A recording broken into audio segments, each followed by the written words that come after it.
কড়াই ভেঙে দেবো।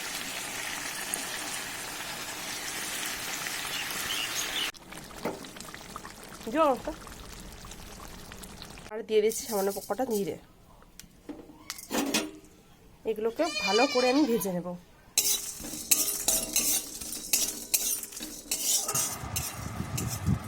আমি তো অনেক ভালো আছি। আজকে নিয়ে এসছে মাংস। আর এই মাংসটা জানো তো, তোমাদের দাদাভাইকে রান্না করতে বললাম, কিছুতেই করবে না। আমি সব কিছু দেখো গুছিয়ে রেখেছি, তাও করবে না। তারপরে বললো চলো তাহলে রান্না করছি, তুমি তাহলে গোটা গরম মশলা ভাজো। তাই সেই মতন আমি কড়াই বসিয়ে দিয়েছি।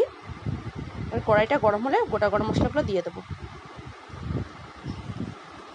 আমি এর মধ্যে দিয়েছি একটা শুকনো লঙ্কা, একটা তেজপাতা, এলাচ, লবঙ্গ, দারচিনি, আর দিয়েছি গোলমরিচ, আর সামান্য কিছুটা জিরে। সব কিছু একসঙ্গে খালি কড়াই ভালো করে ভেজে নেব।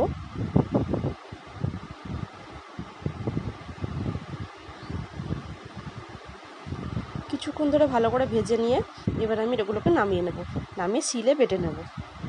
যেহেতু অল্প তাই আমি এটাকে শিলেই বাটবো। দেখো বেটে গুঁড়ো করে নিয়ে চলে এসেছি।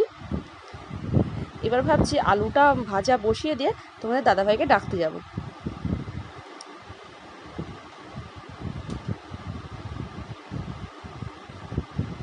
তেলটা গরম হয়ে গেছে, এবার দিয়ে দেবো আলুগুলো।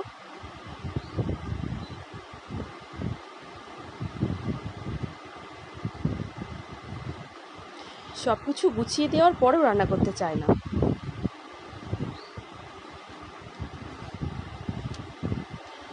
সবই প্রায় আমাকেই করতে হয়।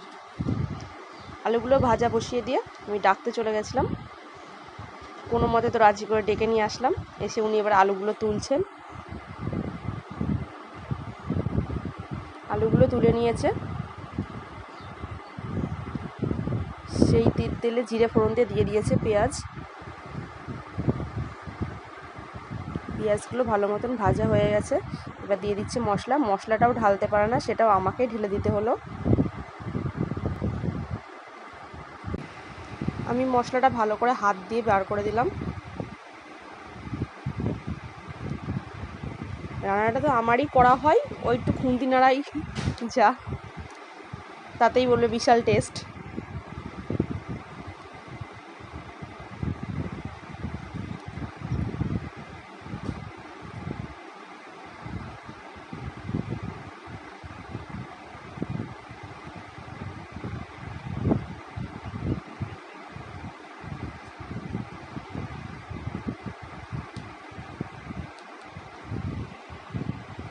দেখো মশলাটা ভালো করে কষিয়ে নেওয়া হচ্ছে। এবার দিয়ে দেওয়া হচ্ছে লবণ।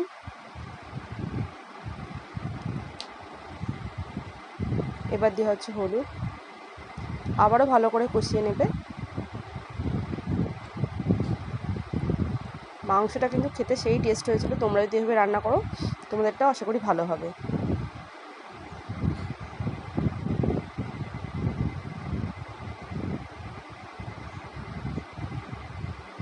এবার দিচ্ছে একটু সামান্য ধনে গুঁড়ো।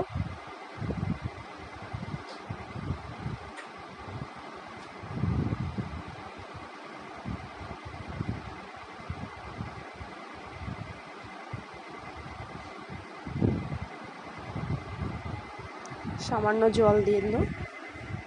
এবার মশলাটাকে আবারও ভালো করে কষিয়ে নেবে।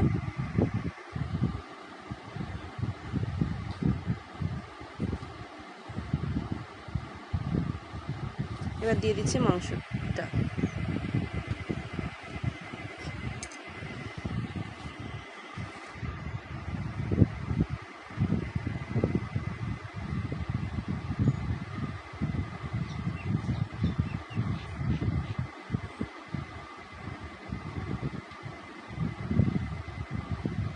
মাংসটা স্টাইল করে সাজাচ্ছে, সাজিয়ে যখন হবে না একবারে দিয়ে দেবে।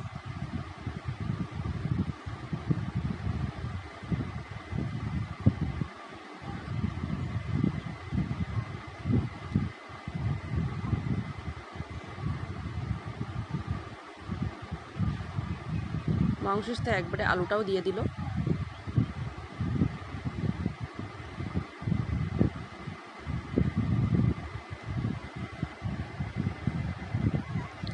এবার আবারও ভালো করে মিশিয়ে নেবে মশলার সাথে মাংসটা।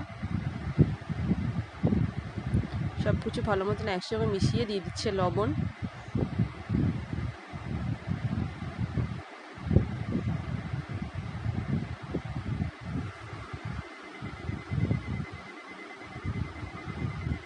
দিয়ে দিচ্ছি হলুদ।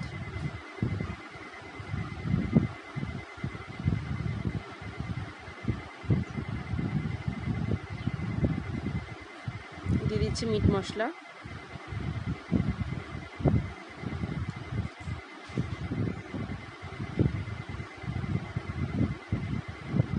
দিচ্ছি একটু লঙ্কার গুঁড়ো।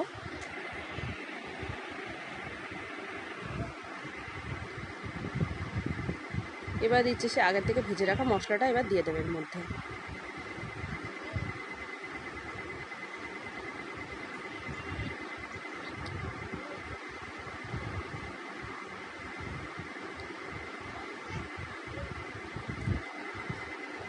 এবারে সব কিছু একসঙ্গে ভালো করে মিশিয়ে নেবা। মাংসটা আবারও ভালো করে কষিয়ে নেব। এবার মাংসটা ঢেকে দেবো।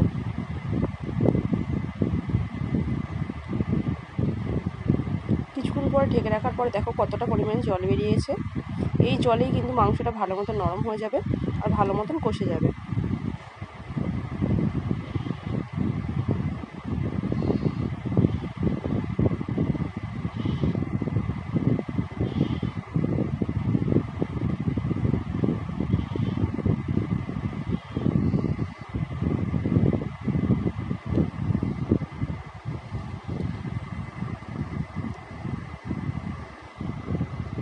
এবার আমি ঝোলটাকে টানিয়ে নিয়ে কিছুটা পরিমাণ দিয়ে দেবো জল।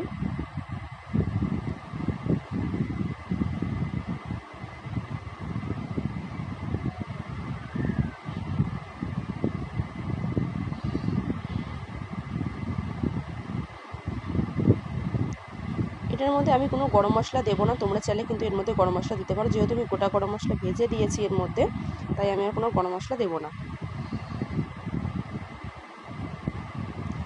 আজকের রান্নাটা তোমাদের কেমন লাগলো তোমরা অবশ্যই জানিও, আর রান্নাটা ভালো লাগলে চ্যানেলটা অবশ্যই সাবস্ক্রাইব করো। আজকের ভিডিওটা আমি এখানেই শেষ করি। তোমরা সবাই ভালো থাকো।